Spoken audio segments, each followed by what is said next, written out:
Welcome, my name's Terry Dixon. I'm the chef here at Campbelltown Private Hospital. We're just making a Barramundi burger today with Helga's gluten-free rolls. We're just giving these a light marinade in some fresh lemon. We've got on there some ground white pepper and a little bit of natural sea salt. And we're just going to cook that for about 8 minutes.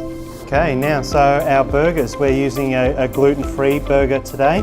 We're just going to slice it through the middle, just keeping it nice and level.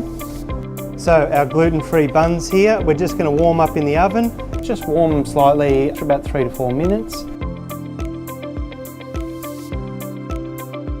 So we've got some tomatoes here and onions, which we're just going to core and peel and then slice.